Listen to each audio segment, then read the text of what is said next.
Good afternoon. Thank you for joining us. The BC Conservatives are raising concerns about the results of the 2024 provincial election, specifically in Surrey-Guildford. We're going to hear more about that. And the wildfires in LA are sadly a familiar sight to many British Columbians. What's been going through your mind watching the devastation? Do you have friends or family in Los Angeles and Southern California whom you're concerned about? Plus, we'll hear about a job fair to improve employment for people with disabilities. I'm Michelle Elliott. Welcome to BC Today.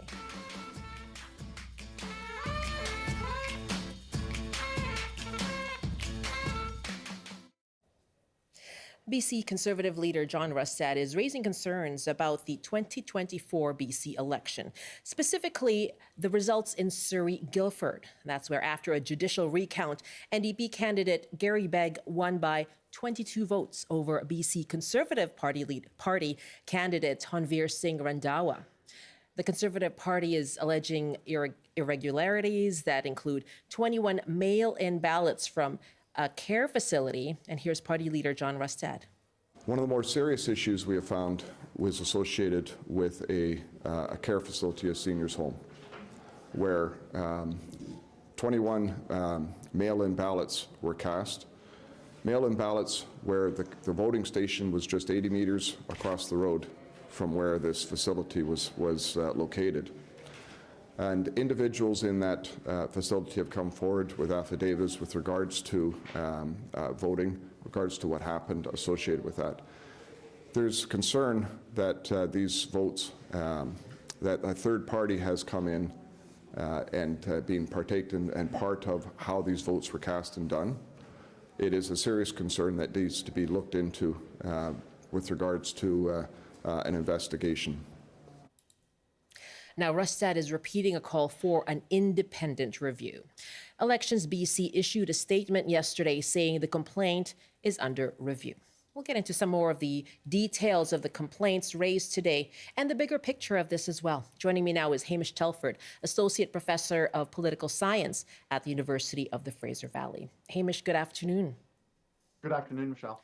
First, overall, what goes through your mind hearing about these complaints and concerns of irregularities?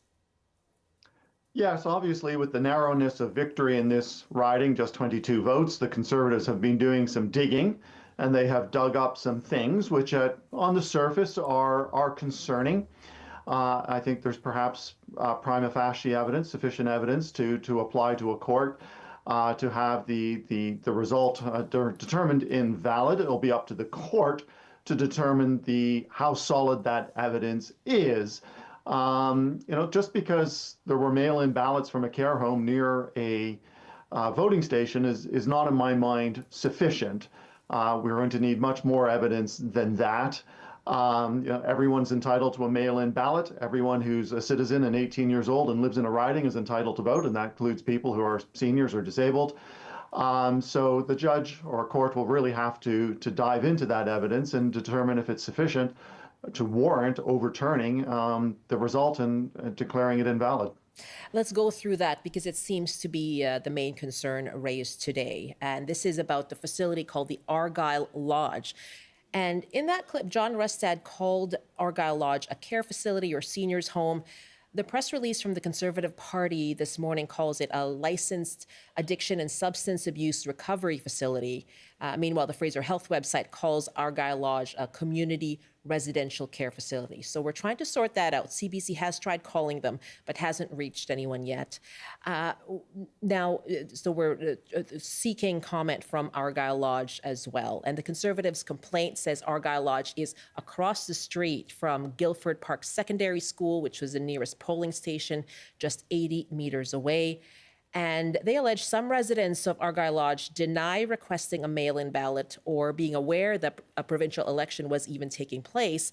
And a resident of Argyle Lodge said they were instructed how to complete their mail-in ballot package by a third party. And the Conservatives also say that the manager at Argyle Lodge is listed in a Fraser Health inspection report, bears the same name as an individual who made a $1,400 donation to the BC NDP in 2023. And I note that the NDP, MLA, and Attorney General is going to speak in just about an hour from now. So we're going to carry that live for you as well. In response, Nikki Sharma will be holding a press conference in response to these concerns. Typically, can you go through a little bit, as you said, people have the right to vote from care facilities. Can you go a little bit through that process? Because these are the votes that we wait for at the end of a count, right? That's right. Mail-in votes usually counted later. As I say, anyone can request it, and it makes sense that people staying in some kind of care facility would be more likely to request such a ballot. And in some cases, they may need some assistance, right? If they are in a care bed, for example, the mail gets delivered to them. And so I think just because somebody at that facility may have donated to the NDP is not the smoking gun that a court will be looking for. They'll be looking for much more robust evidence that there was, to put it bluntly, voter fraud. The section that I think the Conservatives are pointing to is that the vote in this riding was corrupt, that it was voter fraud, and the evidence for that is going to have to be compelling for a judge to overturn the outcome. Okay, and the second main complaint is about Canadian citizenship, and John Rustad said they had concerns that people weren't asked whether they were Canadian citizens at the polling stations. And here's John Rustad speaking again. There are other issues that have come up around the whole process and what has gone on. For example, there was one individual, I just read about this morning, who just became a Canadian citizen 3 days before voting and was never asked whether or not they were a Canadian citizen when they voted. And to me, that's concerning, because the number one thing that Elections B.C. should be doing is to make sure that people who vote are Canadian citizens. That is the core of our democracy. That's the core of what we do. So it sounds like in the case that Rustad is raising there, the person was a Canadian citizen, had been for 3 days, and what he's calling for is some designation on BC identification cards, on ID cards, on driver's licenses, like a letter C to indicate citizenship. What is the process to ensure that someone is a citizen as they vote? Yes, you do need to be a citizen and a resident of the riding, and you are supposed to provide that sort of information when you register to vote. Elections BC, though, has been making efforts to make the registration process and the voting process easier to facilitate voting. And this is the challenge. If you put restrictions on it or make it more difficult to vote, that you have to bring in proof of address, proof of citizenship, that may disenfranchise people who cannot easily produce that information. So it's my understanding that Elections BC will accept essentially people verifying themselves that they meet the requirements. Now, can we look at the bigger picture here? What would it mean, say there was an investigation and these results were overturned? It was a very tight election and one that just gave the BC NDP that majority. So what would that mean for the election results? Yeah, so I think we need to separate the two things the Conservatives are asking for. The Conservative candidate has applied to a court to have the result in that riding declared invalid based on the allegations that he's bringing forth, and that will be up to the court. If the election is determined to be invalid, then presumably there would be a by-election further down the road. But separately, Mr. Rustad is calling for an independent inquiry to overlook all of the voting procedures, how people get on voting lists, what sort of identification they require when they present themselves to vote. The NDP has offered to do this through an all-party committee in the legislature.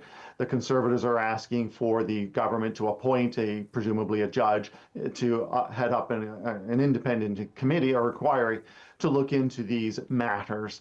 And I think we sort of need to know what the court decides here. If the court does determine that this result should be invalidated, then I think the need for an independent inquiry increases. But if the result is determined to be valid, perhaps it could be handled by a legislative committee. We should always be reviewing our electoral rules to make sure that they're working as we want them to work. And you're right to point out the two different things here. The former candidate himself, Honveer Singh Randhawa, is as an individual making the complaint about the results in Surrey and calling for them to be suspended. And then there's the bigger picture that the BC Conservative Party is calling for when it comes to the process itself. There had been a lot of chatter online. There has been chatter online since the election around the allegations of fraud, no solid allegations, but that's kind of chatter, possibly conspiracies as well. So how do you separate that from what the BC Conservatives are doing here? You know, following the election, John Rustad said he accepted the results. And so what do you make of the announcement now that they are pursuing these complaints? And how do you fit that into the broader concerns around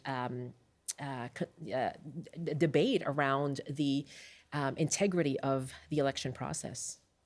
It's very difficult to do that, and I think John Rustad is trying to be careful here, and so is the candidate at question. You know, if these allegations are specious, they'll be quickly tossed out by a court, and I don't think they're going to. As I say, I think prima facie, on the surface, these allegations perhaps warrant further investigation. And as I say, we should always, after every election, be conducting some kind of review. Elections B.C. goes through that itself, and it's not inappropriate for the legislative committees to review our procedures as well to make sure they are working as intended. We're in sort of an evolving situation, right? The federal Liberals are encountering this now with their leadership contest, because over the last few years we have become aware of foreign interference. And so that's a concern now, provincially and federally. And so, and other factors come up as well. So I think continually we need to review these processes to maintain the integrity of the system. And we have to leave the conspiracy theories to battle it out on Twitter or other social media forums. Or whatever it's going to be called at this point, X. That's or right. Whatever it may be. Hamish, always good to speak with you. Thanks so much for going through these with us today. You're welcome, Michelle. Hamish Telford is Political Science Associate Professor at the University of the Fraser Valley. And as I mentioned, Attorney General Nikki Sharma will be holding a press conference coming up at 1 o'clock, and we will carry that for you live on our live stream. So you can watch that with us on CBC British Columbia's YouTube page and on our streaming service as well. It's 12:18 now. You're with BC Today. I'm Michelle Elliott. Thanks so much for joining us. And my thanks to Amy Bell and Dan Burritt, who hosted over the past 2 days as well. On to the wildfires in Southern California now. 5 wildfires continue to rage in and around the Los Angeles area. 5 people have been killed, 2,000 structures burned, and more than 130,000 people have had to flee their homes. The Palisades fire is now the most destructive in LA history. It's already burned 108 square kilometers from Malibu in the west, Topanga in the north, and Santa Monica to the southeast. Have a listen to LA residents who have lost their homes in these fires. We lost a lot of things. That's the partner, smaller photographs. Fire was basically encircling us. You could hear explosions all around us. It's really scary when you can see the flames coming up over the houses 2 blocks away. So when we heard that it was on fire, we drove over and we heard that the firefighters were trying to put out the fire, and so we wanted to see for ourselves what the damage was, but it's gone. It's gone. When I got here, I find out that it's still standing. I was so emotional. I'm sorry. Those are residents around Los Angeles County who have lost their homes in wildfires burning across the region. Well, we're asking you, given our experience here in BC with wildfires, what goes through your mind as you watch the devastation in California? And do you have friends or family in Los Angeles whom you're concerned about right now? And what do you think about the approach to wildfires? Is there a West Coast approach that we can take? 1-800-825-5950, 604-669-3733. You can hit pound 690 on your cell phone as well. And you can email bctoday@cbc.ca. Joining us to take your calls is Kira Hoffman. She's a fire ecologist at the University of BC and a former wildland firefighter herself. Kira, thanks so much for joining us. Thanks for having me, Michelle. What are your first thoughts, or what were your first thoughts seeing the devastation, communities, homes just flattened in the Los Angeles area? Oh, my first thoughts were just of such sadness. This is a true wildfire crisis that happened really, really quickly. I have family. My aunt and brother are in Los Angeles. My aunt was evacuated. I was, trying to reach them, knowing that the situation was escalating very, very quickly, and just trying to kind of send them some really critical thoughts about what to take when you leave. And ultimately, I wanted to tell them that there's likely, a chance that you're not going to be able to get out in your car, and you need to wear good footwear and cotton clothing and bring a flashlight. And those were kind of my key messages to them, because knowing what was unfolding in the city, I knew that they just needed to be able to mobilize really, really quickly. Oh my goodness, I'm sorry for the impact on your own family. Yeah, it's very, very hard to see. And we heard it from the Los Angeles fire chief, who just said, there's nothing you can do when 100-mile-an-hour winds are coming down the canyons. He'd never seen that in his life. And I don't think any fire ecologist has ever really seen that kind of fire behavior in an interface setting like that. And probably by the end of today, we'll see that these fires are going to be declared probably the costliest in U.S. history. Wow. And people may wonder, it's January. Why is it that these fires have been able to spread so much? You talk about the factor of the Santa Ana winds, but what has contributed to the spread of these wildfires? Well, there's quite a few factors that contribute. One is that we are experiencing rapid climate change, and that means that there's been a prolonged drought in California for many years. Even though they did have above average rainfalls in previous years, sometimes that doesn't help the situation right now. So, for example, last year in Los Angeles, there was flooding at this time. But what that did was increase the amount of flammable vegetation that was able to dry out. Right. And so now we have abundance of vegetation that's very flashy, so it's very easy to ignite, and it spreads really rapidly, and it creates a lot of embers. We also have current drought that we're dealing with. So there's kind of this backstory of long-term drought, and then more persistent current drought, where we've had about half an inch of rainfall since May. And so these are tinder dry conditions. The Santa Ana winds are very normal in California. They happen a lot in kind of the fall and winter months, but Santa Ana winds this strong are unusual for this time of year. We have seen major wildfires break out in California in December and January in the past, but it's just the cumulative effects of of those conditions that are really, really leading to a significant wildfire situation. And so for those watching in BC, you talk about your own family advising them to perhaps not rely on being able to leave in your car, wear good footwear. And I've seen coverage of people doing that, just walking away.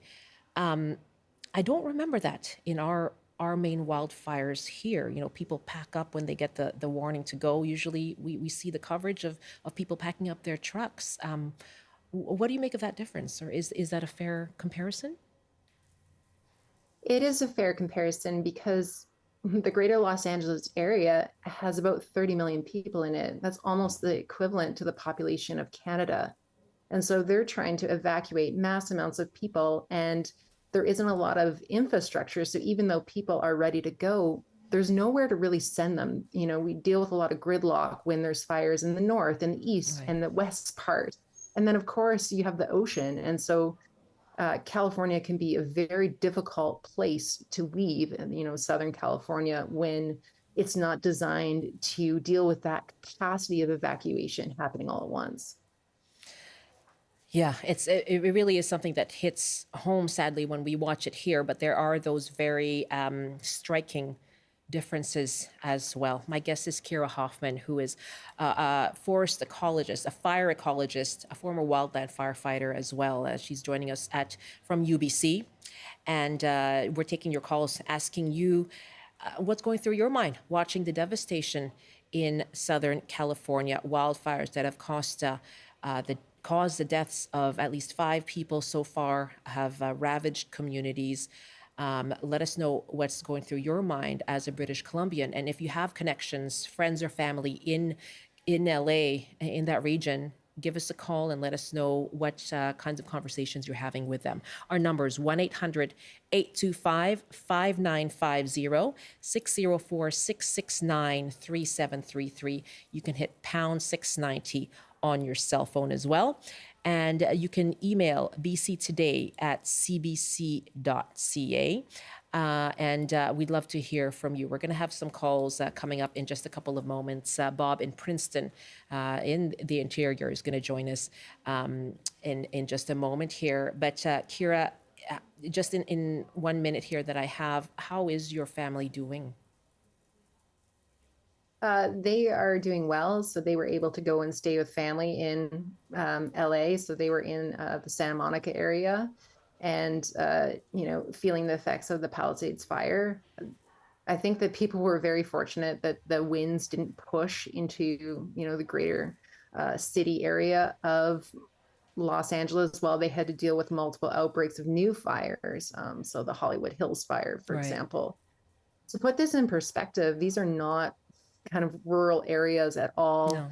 No. These are all interface fires. So dealing with multiple structures, multiple people, pets, and including hospitals and schools. So very complex evacuations. And I just want to say a word to all the firefighters out there that, you know, many of them are exhausted and they've been. I'll just jump in for 1 moment here. This is BC Today. My guest is Kira Hoffman, who is a fire ecologist, and she's going to join me in just a couple of moments here. We do have a clip for you from California as officials held a press conference this morning updating the community on raging fires. CBC reporter Lindsay Duncombe landed in California this morning to see the devastation firsthand, and she joined us from Venice Beach, just 12 kilometers from the Pacific Palisades fire. She spoke to the CBC's Artie Pohl about what she's learned so far. 180,000 people in the area under evacuation order. That is roughly the same size as the entire population of the city of Kelowna or the entire population of the city of St. John's. And all of those people, of them, many of them have lost their homes, others watching, waiting, worrying. There was also a sense of optimism about what the conditions are at this moment. Fire officials say the winds have died down. They died down overnight. They are expected to stay at a lower level throughout the day, picking up again tonight and then into tomorrow. So there is a hope that if you look at that Palisades fire that is still 0% contained, they might be able to make some progress on that before the winds pick up again. And the other thing we're watching, Arthi, is the death toll. We know that 5 people are known to be dead as a result of the fires, but speaking not long ago in that news conference, the sheriff said that really they don't know, given the amount of destruction, if others may have also been killed. So we will be waiting for information on that front.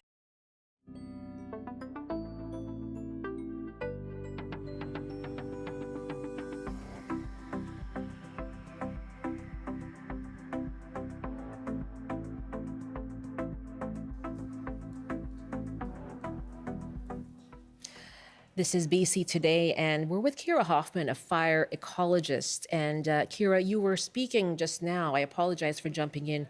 You were speaking about the role of firefighters, and you wanted to just highlight the work that they have to do, which must just be grueling. Yeah, I mean, this is a really serious situation, and people are completely maxed out. Many of them have been working, for 24 to 48 hours to 72 hours straight. They knew this was coming, and they tried to resource as much as they could. But these are very, very challenging fires to fight. There's often no aircraft support when winds are this high. They're dealing with scarcity of water when everyone's trying to use a fire hydrant at once. And also just knowing that many of them are losing their homes and trying to save other neighborhoods. So I just wanted to acknowledge that. Absolutely. Kira Hoffman is my guest, and we're going to take your calls as well with Kira coming up in our next half hour. As well, later on in the show, we'll hear about an employment fair, hoping to improve resources and improve employment outlooks for people with disabilities. That's coming up at 12:45 Pacific time. You're with BC Today. I'm Michelle Elliott. Thanks so much for being with us. And we will continue our coverage on the devastating wildfires in Southern California, coming right up after this CBC News Update with Robert Zimmerman. Good afternoon. As we've been hearing on the show, the BC Conservatives say they have uncovered a number of troubling irregularities in the last provincial election. Leader John Rustad says he's heard stories of non-Canadians voting. However, he did not provide evidence to support that. The party's candidate in the Surrey-Guildford riding, who was defeated by 22 votes, says he will file a court petition challenging those results. A U.S. man who took part in the January 6th riot at the U.S. Capitol has been arrested in Whistler. Anthony Vo is claiming asylum in Canada over what he calls unfair treatment by the U.S. government. But CBSA officers arrested Vo as they have no record of him entering Canada at any legal port of entry. And the Esquimalt Nation is calling for change at the Greater Victoria School Board. It comes as the board awaits response from BC's Education Minister to revise safety plans it published earlier this week. The nation says it has not received any communication from the board about the safety plans, and it continues to perpetuate a harmful relationship. And now the forecast on the north coast. Rain this afternoon with strong winds and a high of 9. Highs around 5 with snow changing to rain in the Peace. In the central interior, including Prince George, snow or rain with a high of 2. Highs around -2 with a chance of flurries and some sunshine in sections of the Kootenays. In the southern interior, including Kelowna, partly cloudy with a high of 0. And for Metro Vancouver, Greater Victoria, and the Fraser Valley, a mix of sun and cloud this afternoon with highs around 7. That's your CBC News Update from Vancouver. Rob, thank you very much. And just a note again to our audience that we are going to carry live a press conference by Nikki Sharma. So this is going to be an NDP response to the concerns being raised this morning from the BC Conservative Party and leader John Rustad and former candidate in Surrey-Guildford, Mr. Singh Randhawa, Honveer Singh Randhawa, around the specific results in Surrey-Guildford as well. So we're going to hear from Nikki Sharma coming up in just about half an hour from now, and we'll carry that live for you on our website, our streaming service, and on YouTube. That's CBC Vancouver is what you can look for there. And again, we are continuing our coverage of 5 wildfires that continue to rage in and around the Los Angeles area and in Southern California. We are taking your emails too, and we have an email from Scott who writes, I propose Canada establish a national firefighter service under the military, centrally based and deployable across the country. This initiative could count toward our NATO 2% spending goal while addressing critical needs at home and abroad. During high-risk fire seasons, this service could protect our environment and communities. In low fire periods, it could assist regions like LA or other allies facing wildfire crises, showing Canada's leadership and commitment to global support. This dual-purpose approach strengthens our defense commitments, supports our citizens, and bolsters international aid efforts. And we also have an email from Joanne who writes, what comes to mind for me is the impacts of climate change. Officials are now sharing that many areas ran out of water or the density of the housing reduced water pressure, which impacted their ability to protect many of the homes lost. Thank you so much for your emails. Our address is bctoday@cbc.ca. And my guest joining me here on BC Today to talk about the impacts of the wildfires in Southern California is Kira Hoffman, who is a fire ecologist at UBC and a former wildland firefighter as well. What are the chances of, what can Canada contribute to firefighting efforts in Southern California, and what have we been contributing? Well, actually, Canada has really good interagency agreements with many countries, including, Australia, New Zealand, Chile, and of course the United States. We regularly deploy to states like California, and again, California regularly deploys to British Columbia to support in time of need. And so my guess is that they would have put in a request for firefighters or aircraft support if they needed it from Canada, but many places in the United States would be able to provide this service right now because it is the winter months, and so probably less likely to receive international support at this time.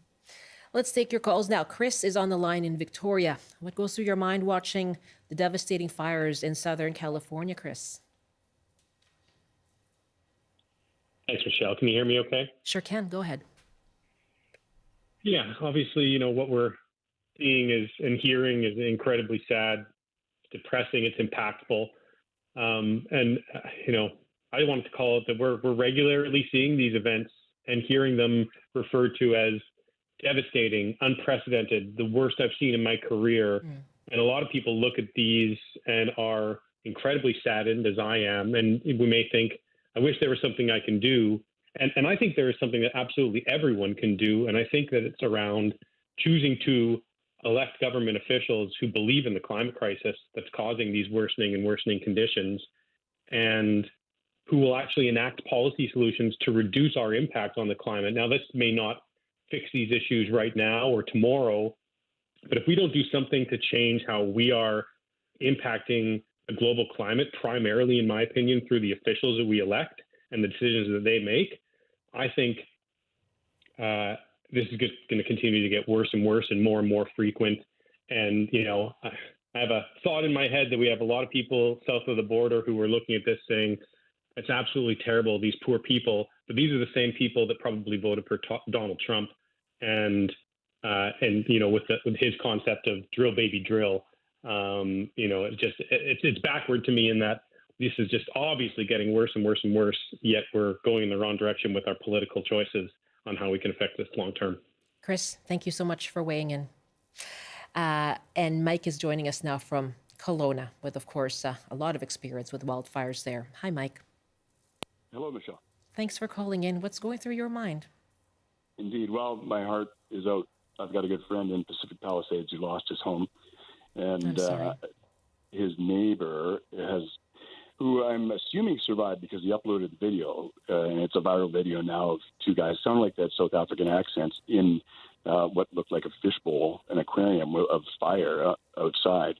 And I'm assuming they survived because they managed to upload the video, them and their dog. And I think the importance is due to the inflammable materials that the house is built of. In 2003, my father and I stayed at his house because it did have cedar shake roof and that sort of thing, and just kept pumps on and kept the water while the neighborhood burned down around us. Basically. And that would be more fire resistant? Yes, completely fire resistant. I've built a house since 13 years ago that completely fire resistant materials because of the experience in 2003. A horrible fire in Kelowna, yeah. Yeah, we lost 250 homes, nowhere near what Los Angeles is going through right now. Mm-hmm. But the importance is on the local building codes and even choices people make when they're, re-roofing or residing their homes to go to fire smart materials and incombustibles is in any interface zone, and obviously LA, Kelowna, really anywhere. Yeah. So the importance to changing of building codes and the use of inflammable materials that because it just takes one little spark, right, to jump into even a rain trough full of dry leaves, and the house is gone. But it's scary. It's when the wind blows, all bets are off, like Jerry Zimmerman said back in '03. I remember that. And when the wind blows 160 kilometers an hour, like it was in the Santa Ana winds, it's just the fire is like a raging river. It'll flow where it's going to flow, and there's no stopping it. I really, really appreciate your insight into changing building codes and looking at what those materials are that will be able to withstand fire. Mike, thank you so much. Good to hear from you. Indeed. Thank you. Take care. Aidan is calling us now from Vancouver. And Aidan, it sounds like you have a lot of family and friends in Los Angeles. Hi, thank you for taking my call. Yes, I do. My best friend was evacuated from the Sunset Fire last night, and luckily her home is okay, but she doesn't know when she's going to be able to return. And I have another close friend in Pasadena who showed videos this morning of homes that were not only ruined by fire, but ruined by trees that have fallen onto homes because of the winds. And given our most recent election in BC, where climate change was not an important topic for many people, it hits very close to home. We've seen so many fires in BC, in especially the past 10 years. And it makes me really worried about what we have as emergency fire response and how close to home this might end up for us. Yeah. Have you had any updates from your friends? Just what I've said recently, which is as of this morning. They're kind of waiting until things clear up and continuing to watch. But luckily, it looks like they're out of emergency fire zones for now. Okay. Well, Aidan, I wish all the best and safety and recovery as well for your loved ones there. Thank you so much for calling in. Thank you. Eleanor is up next now in Shawnigan Lake. Hi, Eleanor. Thanks for having me. I wanted to call in because my sister was evacuated from the Sunset Fire in West Hollywood yesterday. Her and her partner and their dog had to drive down to Long Beach, and their hotel was booked up, overbooked, and so they had to keep driving to find somewhere to stay overnight. And luckily, they have the privilege of being able to find alternative places to stay, but I'm aware that there were countless people who are unhoused and also, wildlife, animals, and all sorts of things. Yeah. We also had a friend in the Palisades who sent us images this morning of their house that's completely leveled. And, just like incredible devastation and sadness, anxiety, and stress for a lot of our family and community members today. I can't imagine how that feels to have lost your home, your community. There are schools that have been lost, and what your sister and your friend are going through right now.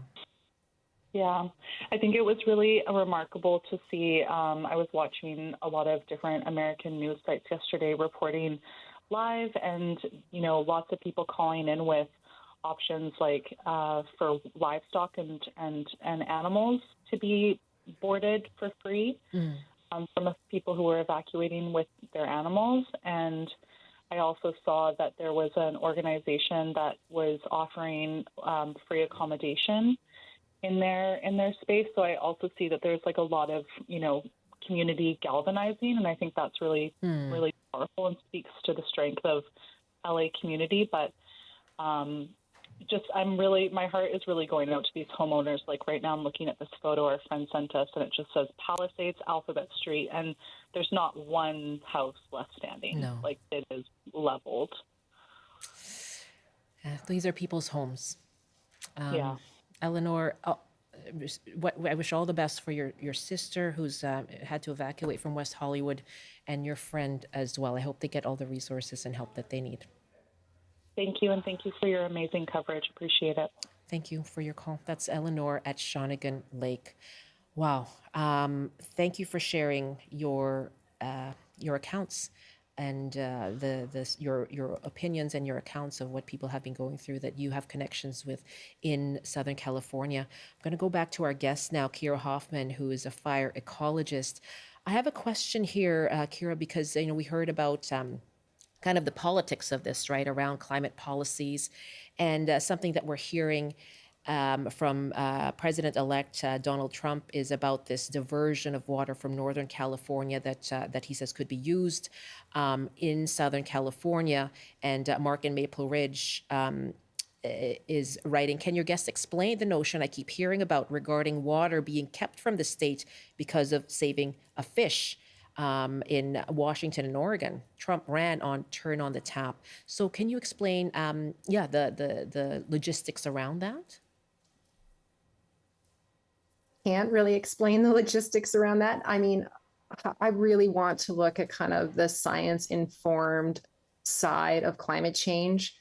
Water redirection to California is really not linked to the wildfire situation that's happening right now, which is a climate change disaster. But would it help with mitigation?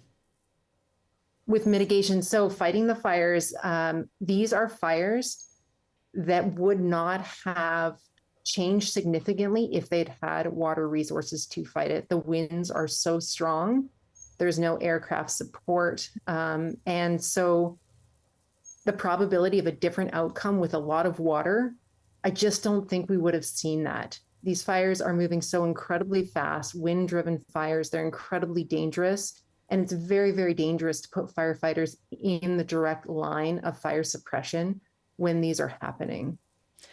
So how concerned are you about the kinds of, I guess, the rhetoric or the way that this is being approached, this issue then? I'm very concerned because I rely on, again, science informing policy, and we really, really need that across North America. We need best practices and approaches and implementation to be informed by science, and that's Western and Indigenous science. We understand a lot about fire, and we know kind of what we need to do. When we have issues with political strength concerning climate change, reflecting climate change, or even not having climate change as a mandate in how they're going to run government, then that's quite concerning for me. Most firefighters are on the front lines of climate change. If you ask people, have you seen fire behavior change? You can ask people who are in their early 20s who have been fighting fires for just a few years, and they'll tell you that they have. So in their short time, they are seeing changes. They're seeing lengthening in the fire season, increase in fire behavior, and also an increase in the amount of fires that it's actually safe to action. Because a lot of the time, it's just not even safe to approach a fire. These are very flammable structures with a lot of different materials burning. This is not just conifer forests or grasses. This is petroleum products. This is cars. This is paint. And so breathing in this material can be very, very hazardous to first responders. And so it's not always just about getting water. It's just so much more. And there's, again, these many, many factors that are contributing to these very serious disasters. It's really good to have you on with us to explain all of this. Thank you so much for your time. Thank you for having me. Kira Hoffman is a fire ecologist at UBC and a former wildland firefighter. Much more coverage of the wildfires in Southern California throughout the day here on CBC. And again, I really want to thank our callers for joining us and sharing your stories and your concerns around the people. It's about people being affected by these wildfires. It is 12:49 now Pacific time. You're with BC Today. I'm Michelle Elliott. Thanks so much for being with us. I'm going to tell you now about an event on Monday. The Canadian Council on Rehabilitation and Work is hosting a first-of-its-kind employment summit, and this is to help people with disabilities find meaningful work. It's called the Untapped Talents Virtual Summit, and it takes place on Monday, January 13th, connecting employers, community partners, and job seekers as well. Maureen Haan is the president of the CCRW and joins us now. Good afternoon. Hello, Michelle. Good afternoon. How are you? I am very well. Can you tell us what the goals are of this summit? What are the goals of this summit? Sure, of course. So we're hosting the summit. It's a virtual summit, as you said. We're hosting it in order to add to changing the landscape for employment for people with disabilities and really understanding that employment for people with disabilities right across the country and especially in the Vancouver area need to be seen as a talent base as opposed to a draw on society. Okay, so there's a stigma there that you're trying to overcome as well. Exactly. So the summit will provide some information to both job seekers with disabilities, but also to employers who are looking for that talent base as well. And we do that, and so we're kicking off we have a new platform as well that's starting on Monday that's being kicked off, and we're doing that at the end of the summit to really make sure that we're continuously changing the landscape for employment. You know, I have a stat in front of me that in British Columbia, 28.6% of British Columbians identify as somebody with a disability. So that's huge. Mm-hmm. That's a huge number of people. And so if we're talking about such a large population, then we need to also be talking about how we're getting all these folks into employment. And what interest has there been then in this summit? So there's been a great interest. We have to date, and I mean, I haven't checked the latest stats, but we have over 50 employers that have been signed up for the summit itself, and about 1,800 job seekers. So what we hope to do at the summit is to provide information to employers about how to start their disability confident journey into making their workplaces accessible, and for job seekers to really make sure that they're aware of what they can do on their side to make sure that they're ready and getting into the workforce. So we've got a bunch of lightning talks that we're going to be talking to, 20-minute lightning rounds that talk about everything from mentorship to embracing diversity at work to belonging at work, and also understanding career advancement. You know, here at CBC, there is a program called the CAPE program that is aimed at employment for people with disabilities.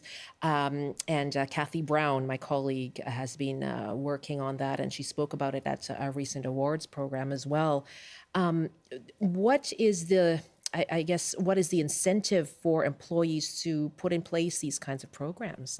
What is the incentive for them? Because as you say, there's that stigma that this is not so much a resource. Right. So I think that what we need to look at is in Canada, we have a labor shortage. We're talking about the fact that we need talent in our businesses, and we need it now.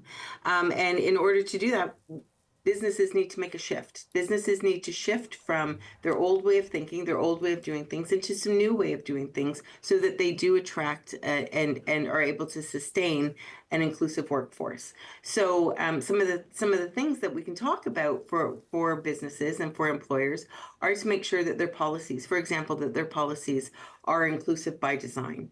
That when we're talking about accommodations, we don't always have to jump to functional assessments and understanding what the person can't do at work, but actually looking at the barriers and removing those barriers. We all need adjustments for employment, and that includes people with disabilities. But unfortunately, where we start often is by looking at the negative, the deficit, and what we have to do, as opposed to what we want to do to foster a healthy workforce. And for people with disabilities, and it's a range, right? This is a community that is not a monolith, of course. So how do you address all the different kinds of ways that people want to be employed, what meaningful work they're looking for, and what kind of supports they might need? Yes, well, it's a very, very good point, because disability is very diverse by nature itself, right? So we are doing it with a very large title of all disability, but I think that in order to answer your question, I think that what we need to really peel back is to understand what are the challenges for people with disabilities to find work. At CCRW, we've boiled it down to really two main areas, and that is around disclosure for either apparent or non-apparent disabilities, and accommodations or adjustments in the workforce. So, and if we can work with both sides, both the supply and the demand, so both the job seeker or the employee with a disability and the job and the employer or the business that is hiring, and we can work with understanding both disclosure and accommodations or adjustments, then I think we're setting ourselves up for a win for employing folks with disabilities. When you talk about those wins, I mean, I can only speak for the work that Kathy Brown has done, which has been incredible and award-winning in terms of representation of the community. And in the end, that's kind of what this is about, isn't it? Yes, exactly. And I mean, the disability community likes to say, you know, it's the largest, again, across Canada, 27% of the population of Canadians identify as somebody with a disability. That's huge. It's the biggest minority group that we've got in Canada, that anybody can join at any time, right? And we're all touched by disability. So to normalize our procedures, to include disability into our procedures, into everything that we do. And your colleague Kathy is a great example of a champion who's putting herself out there to make sure that change does happen. But I think we can do more, and we need to do more. Businesses need to do more. If they want, if businesses want competitive labor in their employment, they need to be thinking about disability. If they're thinking about their customer base, their client base, if 27% of people identify, and again, higher in BC, identify as somebody with a disability, well then, wouldn't it be great to have somebody with disabilities in your employ so that they understand what the needs are for that specific clientele? Maureen, it's very good to speak with you, and all the best with your summit on Monday. Thank you so much. Thank you for the time, Michelle. Maureen Haan is president of the Canadian Council on Rehabilitation and Work. And again, that virtual summit takes place Monday, January the 13th. And that's it for us here right now. Again, you can stay tuned, stay with us here on CBC, on our live stream and our streaming channel, and on YouTube as well, CBC British Columbia. We will bring you live press conference being held by Nikki Sharma, NDP MLA, and this will be the NDP's response. This is the expected NDP response to the concerns raised around the provincial election, specifically in the riding of Surrey-Guildford, that were raised this morning by the BC Conservative Party. That's coming up in just a moment. I'm Michelle Elliott.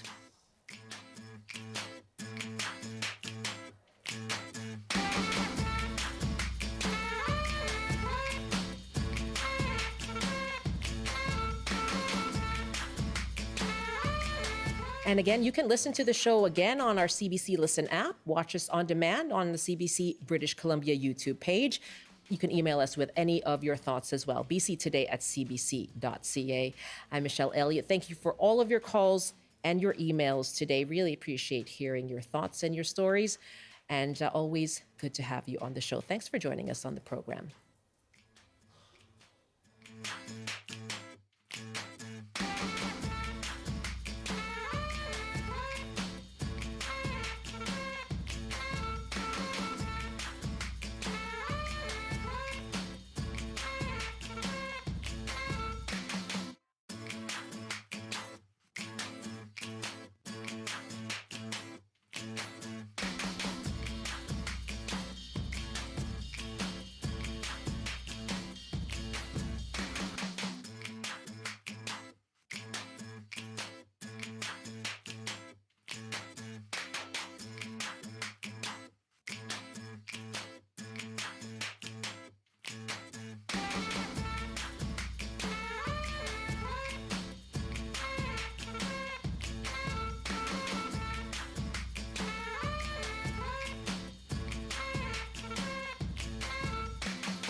Thanks for joining us here on CBC. Sure. We continue to follow the top story in BC politics this morning. The BC Conservatives are calling for an independent review of the 2024 provincial election, citing irregularities, specifically regarding the riding of Surrey-Guildford, where Conservative candidate Honveer Singh Randhawa lost by just 22 votes after a judicial recount. Now, Elections B.C. issued a statement yesterday saying the complaint is under review. BC's Attorney General Nikki Sharma is scheduled to speak in just moments in response to the allegations. And she is now sitting at the microphone. And let's go live to Nikki Sharma. Mic check? Yeah. Okay. All right. You hear me okay? Okay. Hello, everyone. In BC, our elections are run independently by Elections BC to ensure a fair and independent process. I understand that with this particular election, there's been multiple recounts, including a judicial recount. It's clear that John Rustad and his Conservatives spent a lot of time scrutinizing the results of the election, as is his right, to bring any concerns forward to Elections BC. We would expect them to treat them in the way that they would treat any complaints.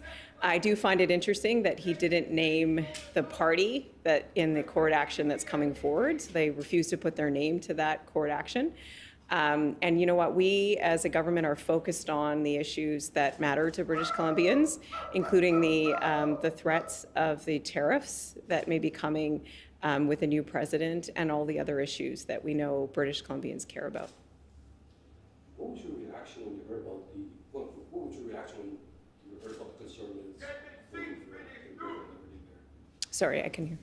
What was your reaction to the allegations about the Conservatives upholding irregularity for Surrey area? As is the right of every party, they can bring their complaints forward to Elections BC in the forum, and I would expect Elections BC to investigate, as they would independently, all matters raised by any party related to that. So, yeah. Do you think it should be done by an independent, so almost like a retired judge for the Election Canada, the investigation? We have recommended an all-party committee to look at an election. We're always looking at ways to improve the election process in BC, and we work with not only Elections BC as an independent office, but all parties of the legislature to do that. And we think that the Select Standing Committee, which would involve all parties, where they can bring their ideas and concerns forward, would be the right way to do that. Are you concerned that the residents of the Kira home may have been coerced to vote a certain way? It is, again, up to Elections BC to look and investigate all things that Rustad would like to bring forward. We think it's interesting that he has spent so much time and resources on the election. We're focused on what British Columbians want us to be focused on, which is the issues of today. And that's what all of our focus is on, and we expect Elections BC to do their job. I think one of the allegations is that non-citizens have been voting in the election. Is that something anyone should be concerned about? It's up to Elections BC to look at those allegations. I know they've been spending, as he's mentioned, a lot of time looking at the results of the election. We've been focused on what matters for British Columbians. We have an independent electoral process here run by Elections BC with processes for people to bring forward any concerns they have, and they would have a place for them to be properly investigated. In BC, we have a record of working with Elections BC and always making sure that our laws are updated and keeping pace with what's needed to ensure fair and just elections. And with the Select Standing Committee process that the Premier has announced, we'll have another opportunity to make sure we're holding the highest standard in BC. Do you think that maybe there's a little bit of sour grapes involved in this situation?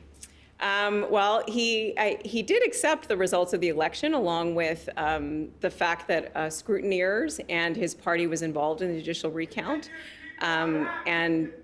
That's part of our process. He has a right to put his energy towards complaining about the results of the election, and we're going to stay focused on what matters to British Columbians. What do you think the point was of some of these allegations, even though he's accepted the results of the He'll have to speak for himself on the point of bringing this forward right now.